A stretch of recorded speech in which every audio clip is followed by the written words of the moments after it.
Dialogues emotional scenes എല്ലാം ഉണ്ട്. Throughout അങ്ങനെ ഒരു കണ്ടിരിക്കാവുന്നൊരു പടമാണ്. ഇനി നന്നായിട്ടുണ്ട്. പുള്ളിക്ക് നല്ല റോളാണ്, നല്ല നെഗറ്റീവ് ക്യാരക്ടറാണ്, നന്നായിട്ട് ചെയ്തിട്ടുണ്ട്.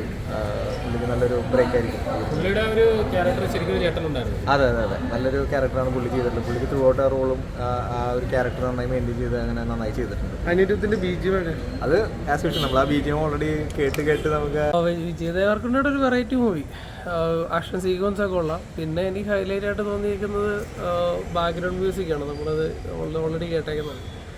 ഏറ്റവും ഇൻട്രസ്റ്റിംഗ് ഫാക്ടർ എന്ന് പറയുന്നത് വെങ്കിയുടെ റോളാണ്. നമ്മൾ ഉടൻപടത്തിലൊക്കെ കണ്ടേക്കുന്ന ഒരു വെങ്കി ഉണ്ടല്ലോ, ഭയങ്കര തമാശയൊക്കെ പറഞ്ഞ് ചിരിച്ച് കളിച്ചിട്ട് ഫ്രണ്ട്ലി ആയിട്ട് നിൽക്കുന്നൊരു വെങ്കിയാണ്. പക്ഷേ ടോട്ടലി ഡിഫറെൻ്റ് ആയിട്ടാണ് വെങ്കിനെ മേക്ക് ചെയ്തേക്കുന്നത്. അതും വിജയ് ദേവരകൊണ്ടയുടെ ഒരു മൂവിയിലെ ഒരു മെയിൻ വില്ലൻ റോളിൽ വരിക എന്ന് പറയുന്നത് തിയേറ്ററിൽ പുള്ളി കസറിയിട്ടുണ്ട്, നല്ല രീതിയിൽ പെർഫോം ചെയ്തിട്ടുണ്ട്. എന്തുകൊണ്ട് പുള്ളിനെ സെലക്ട് ദേവരകൊണ്ടല്ലേ, പക്ഷെ കുറച്ച് പ്രെഡിക്റ്റബിൾ ആയിരുന്നു.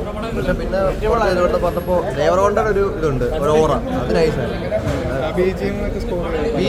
BGM ആ എല്ലാ സീറ്റും മിക്ക സീറ്റും എലവേറ്റ് ചെയ്തിട്ടുണ്ട്. ടോട്ടലി ടെക്നിക്കാലിറ്റി അനിരുദ്ധാണ് മെയിൻ. അനിരുദ്ധിന്റെ BGM ഒക്കെ അടിപൊളിയായിട്ടുണ്ട്. മറ്റുള്ള സിനിമകളൊക്കെ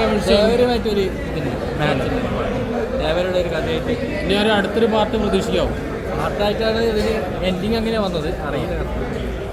പക്ഷെ അത് കാണിച്ചിട്ടുണ്ട്. പടം കാണുമ്പോഴത്തേക്ക് മനസ്സിലാവും. അടിപൊളി ഒരു ആക്ടറാണ്. മലയാളമൊക്കെ നല്ല രീതിയിൽ യൂസ് ചെയ്യാൻ പറ്റുന്നൊരു ആക്ടറാണെന്ന് എനിക്ക് പേഴ്സണലി പടം കണ്ടപ്പോഴത്തേക്ക് ഫീൽ ചെയ്തു. പിന്നെ ബാബുരാജ് ഉണ്ട്.